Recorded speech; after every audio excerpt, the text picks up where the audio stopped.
Olá, meus queridos, boa noite. A graça e a paz do nosso Senhor e Salvador Jesus Cristo. Que privilégio tê-lo aqui nesta quarta-feira, dia 12 de agosto de 2020. Muito prazer, seja bem-vindo aqui em nosso canal da Primeira Igreja Batista em Jacutinga. Nós estamos numa série de mensagens chamada Como Ser Orientado na Vida Cristã.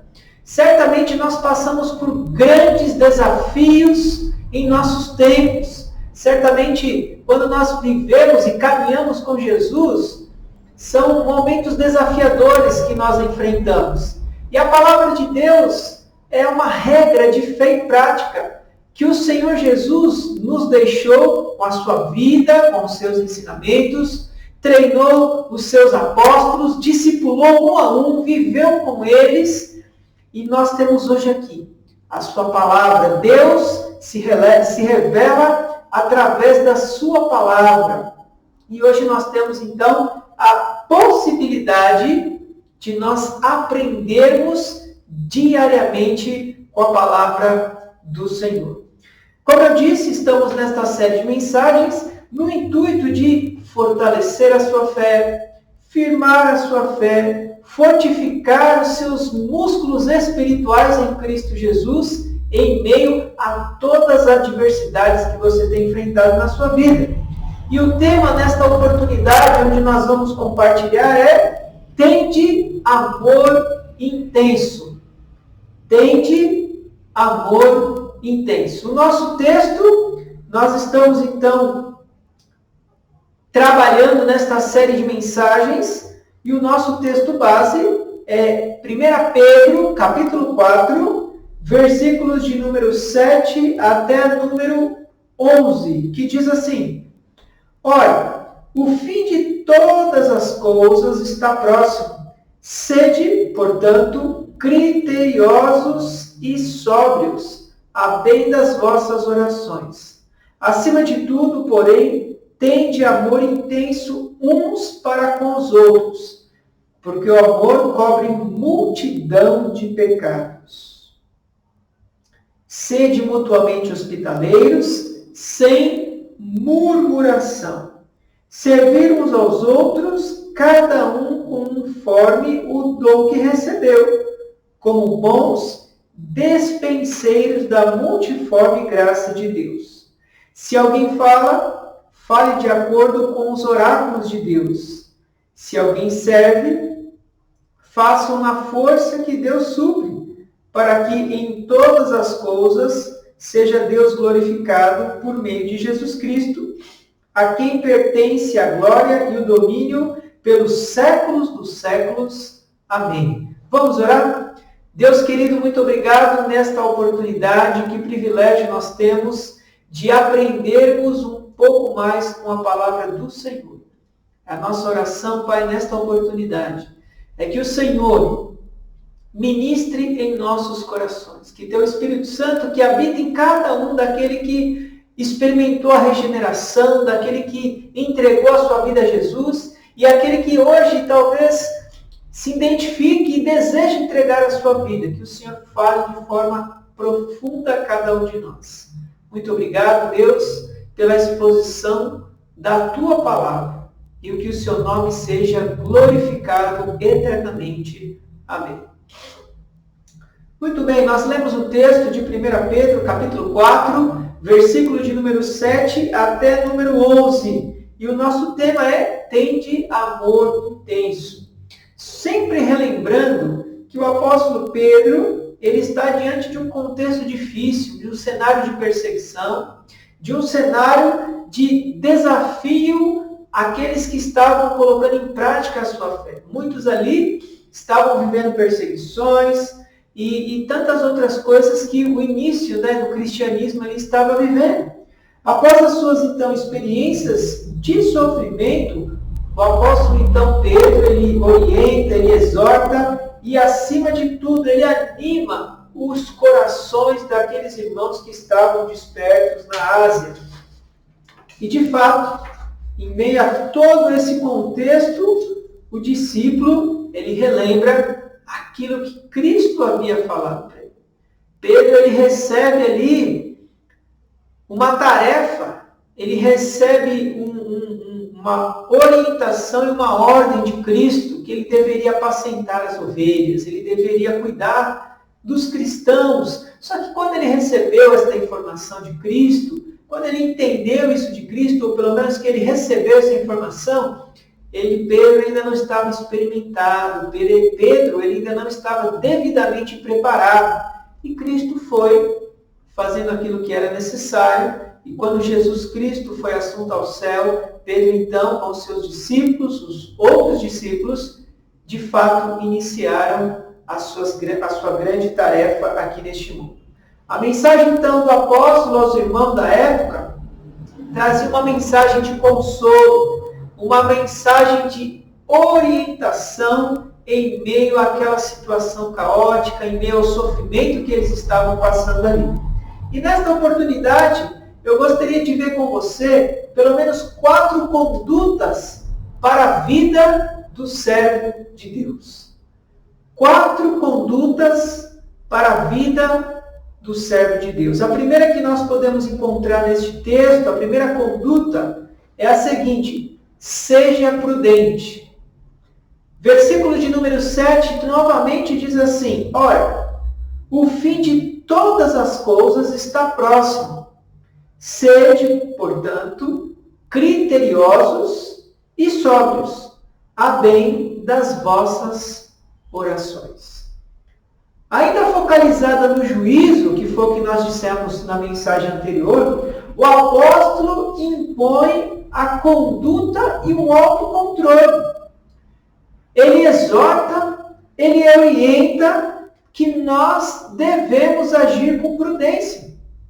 Nós, como cristãos, nós não podemos sair decidindo ou fazendo as coisas à revelia. Nós precisamos ter prudência naquilo que nós fazemos.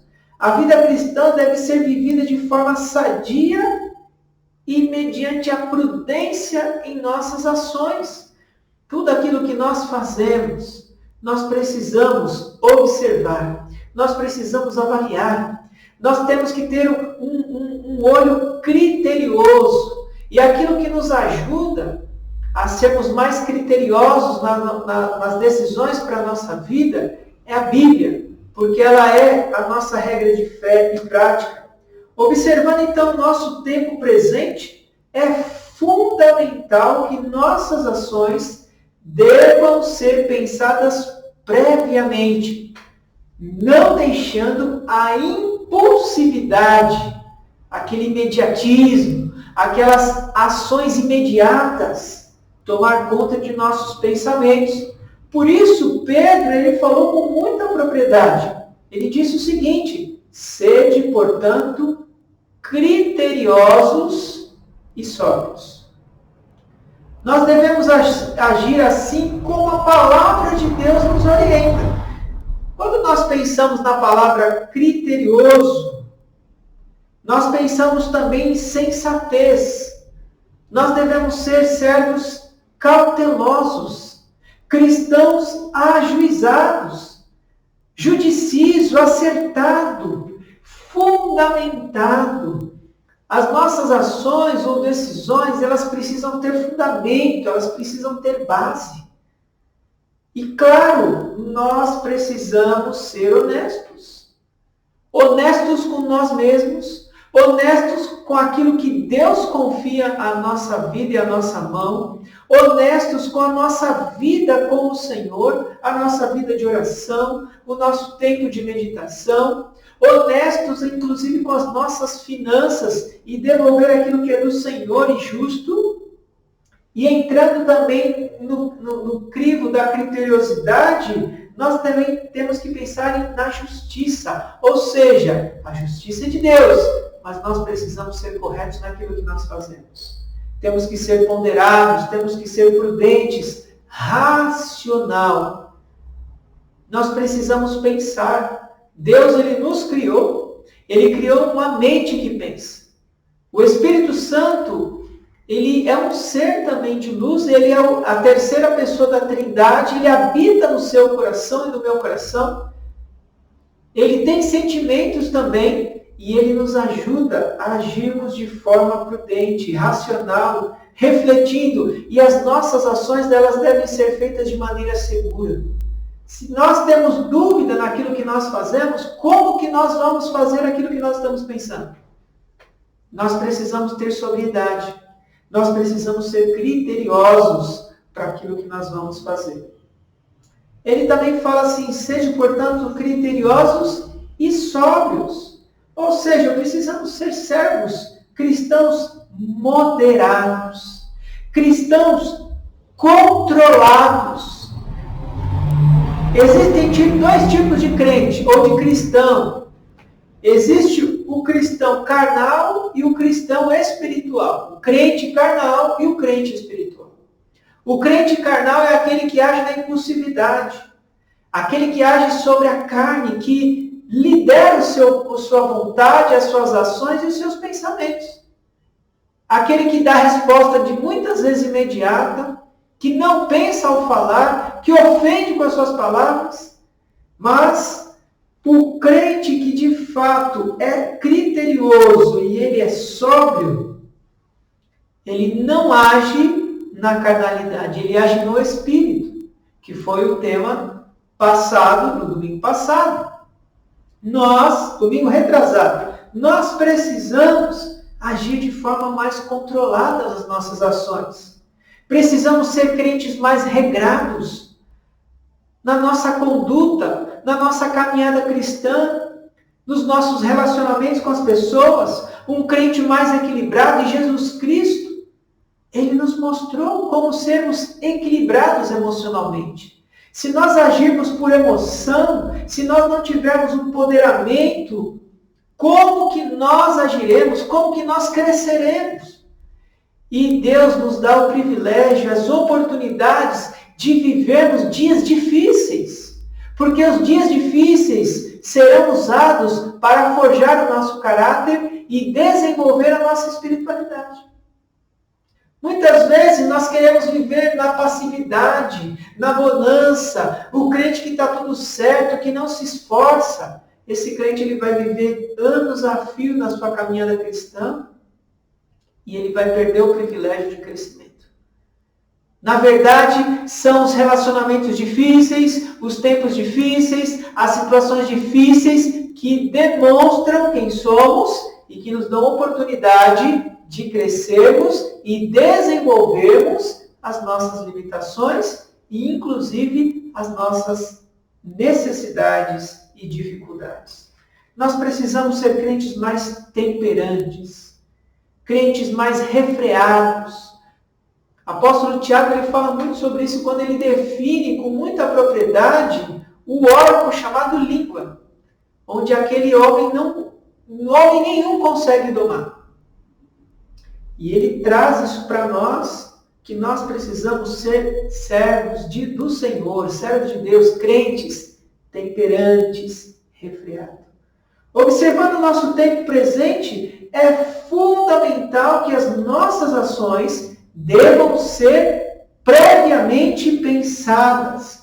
Você que é cristão, você tem ali, trabalha num contexto onde talvez muitos ali não são cristãos, as pessoas vão observar a sua conduta, as pessoas vão observar as suas reações.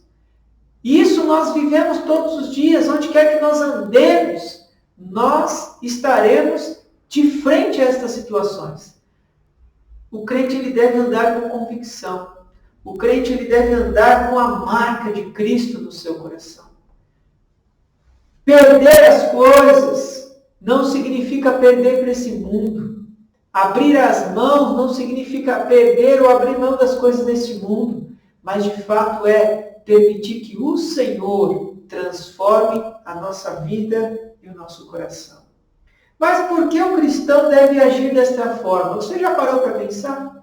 É muito difícil. O testemunho, são muitas pressões, a sociedade cobra, a liturgia cobra, a denominação cobra e tantas outras coisas são pressões para a sua vida cristã, mas na verdade, sermos cristãos é um privilégio, é um dom que Deus nos deu, que é o presente da vida eterna, E, consequentemente, nós fazemos parte de um corpo espiritual, o corpo de Cristo.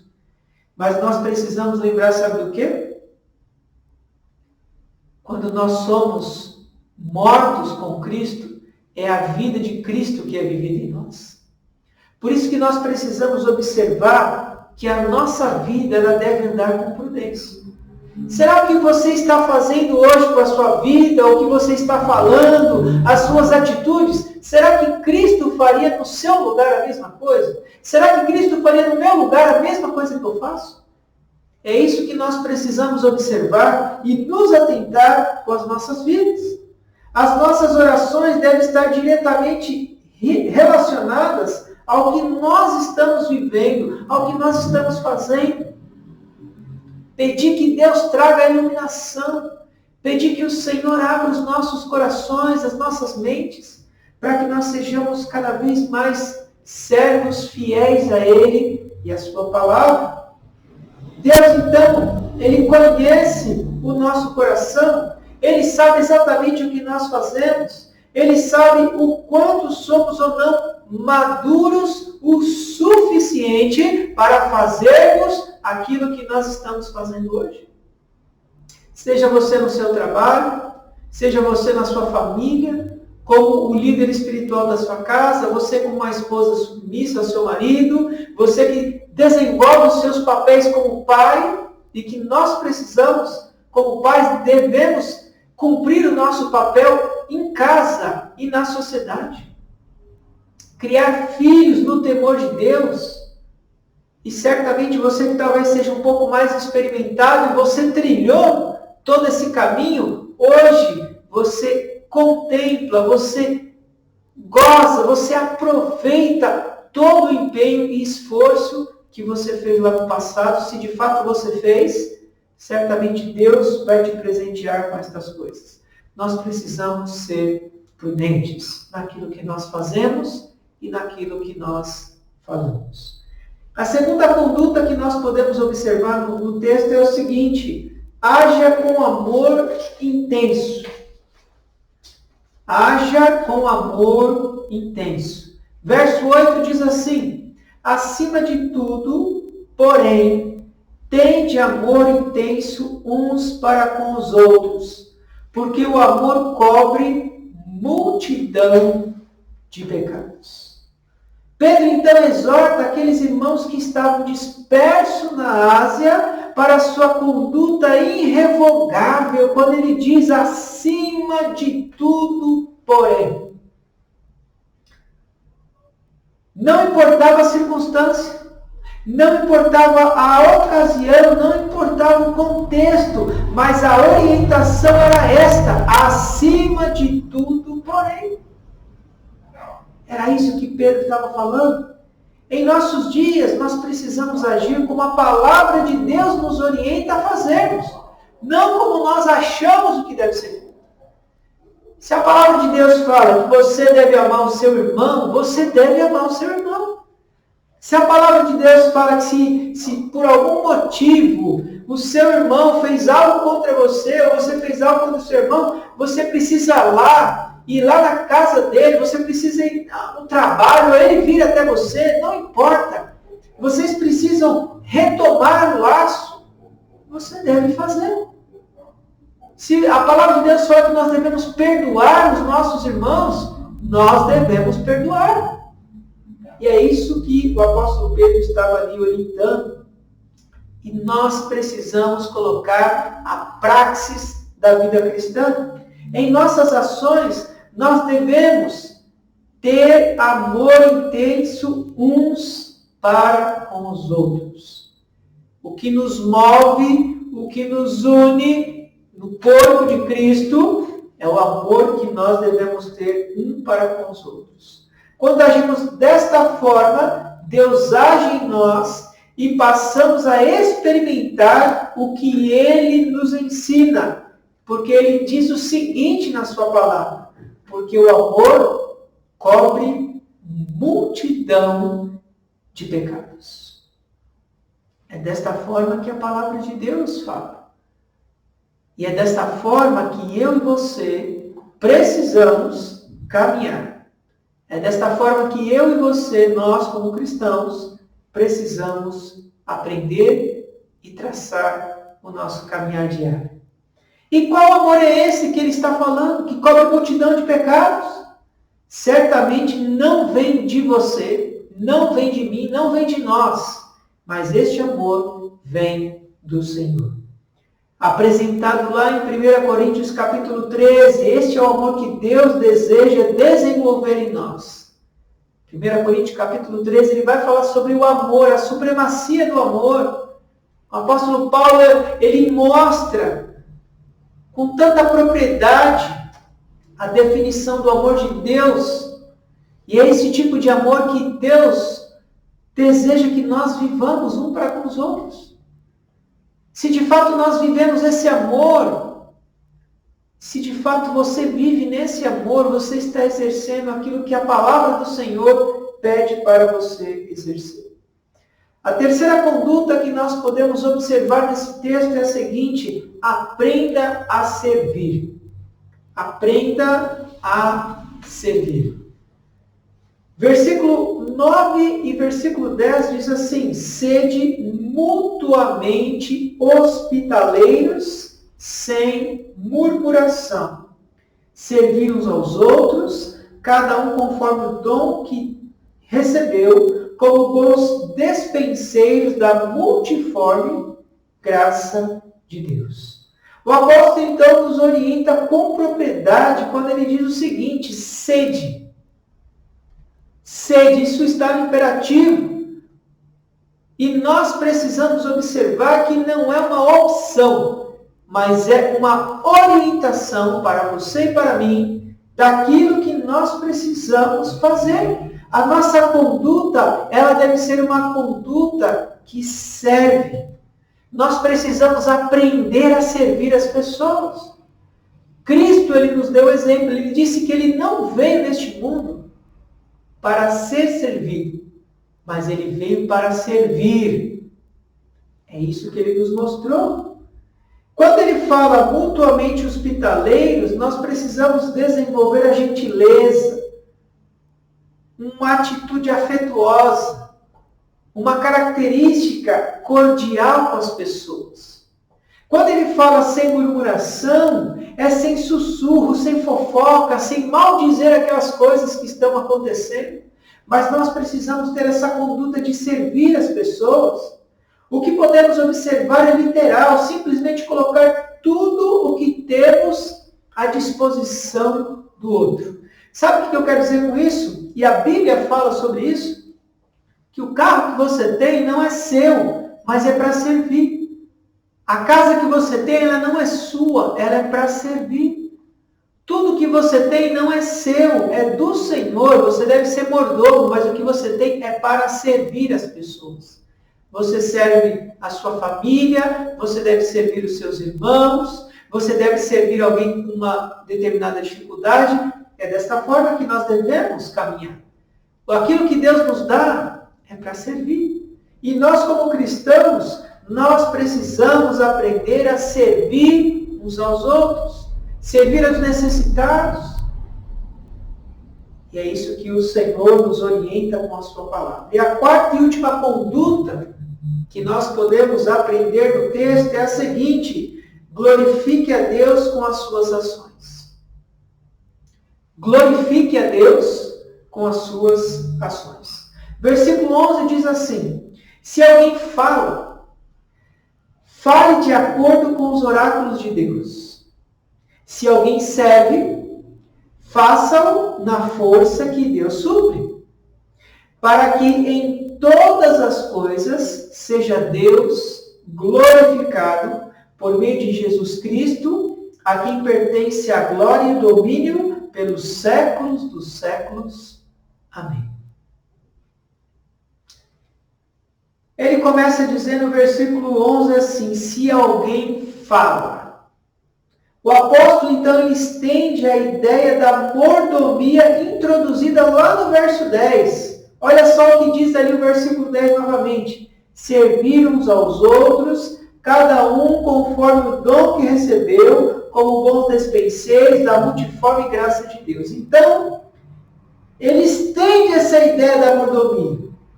E ele introduz ali este assunto do verso 11 com aquilo que ele já estava falando no verso 10. E ele continua. Vamos observar então. Aquele que fala na igreja deve tomar cuidado de apresentar o que diz, ou o que Deus fala, e não as suas próprias palavras, aquilo que você deseja falar. A Bíblia, Deus ele fala através da Bíblia. Nós não podemos usar a Bíblia para falar o que nós queremos. Nós precisamos usar a palavra de Deus para falar o que Deus tem para falar, não o que nós queremos. Nós não podemos falar as nossas próprias palavras. Nós precisamos apresentar a palavra de Deus. O administrador deve servir com o poder que Deus lhe dá. Ou seja, o diácono, aquele que serve, aquele que está ali para dar auxílio. E nós precisamos entender isso. Porque todas as nossas ações, ela deve glorificar a Deus. Que é esse último ponto, glorifique a Deus com as suas ações. Se você fala, glorifique a Deus com as suas ações. Se você serve, glorifique a Deus com as suas ações. Se você é um bom administrador, glorifique a Deus com as suas ações. E é isso que Deus deseja. Sempre deve ter em mente ou em vista que todas estas coisas seja Deus glorificado por meio de Jesus Cristo. Aquilo que nós fazemos, aquilo que nós ministramos, aquilo que nós compartilhamos, deve glorificar a Deus. Isso tudo, meus queridos, nós precisamos colocar na prática das nossas vidas. Nós não podemos deixar isso de lado. Nós precisamos avançar, nós precisamos caminhar. Certamente nós precisamos continuar.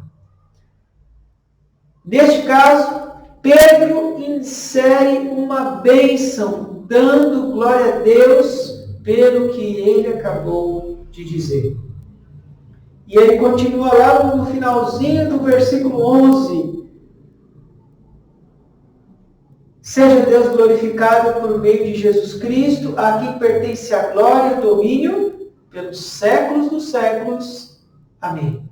Ele dá então glória a Deus pelo que Deus está fazendo, pelo que Deus está fazendo na sua vida, pelo que Deus está fazendo conosco neste momento, por todos os elementos que interferem no nosso crescimento, no nosso caminhar. É desta forma que nós precisamos crescer. Nós precisamos ser prudentes. Nós precisamos agir com amor intenso. Nós precisamos aprender a servir uns aos outros e àqueles que precisam. E nós precisamos entender e glorificar a Deus com as nossas ações. Certamente esta passagem nos levou a refletir sobre as 4 condutas para a vida de um servo de Deus. Neste texto, pelo menos, nós precisamos refletir como que nós estamos administrando as nossas vidas nesse quesito, nessas condutas que foram apresentadas aqui. Quais serão as atitudes que nós deveremos ter após analisarmos na nossa vida, de acordo com a palavra, e como que nós faremos a partir disso? Nós certamente precisamos buscar a Deus, para que Ele nos dê condições, para que Ele nos dê sabedoria de como praticar tudo isso em nossas vidas. Em meio à situação que nós estamos vivendo, em meio ao contexto que nós estamos vivendo, certamente Deus te dará condições. Que privilégio falar com você nesta noite, que privilégio falar com você nesta oportunidade. Talvez você está vendo esse vídeo numa outra situação, não necessariamente ao vivo. E a minha palavra para você é que Deus continue fortalecendo a sua vida, o seu coração. Foi um privilégio falar com você aqui nesta oportunidade e que em breve nós estaremos juntos, se Deus assim permitir. Muito obrigado mais uma vez pelo privilégio. Eu vou me despedindo aqui com você. Que Deus te abençoe que você seja profundamente abençoado com a palavra do Senhor. Um grande abraço, até a próxima, se Deus assim permitir. Tchau, tchau.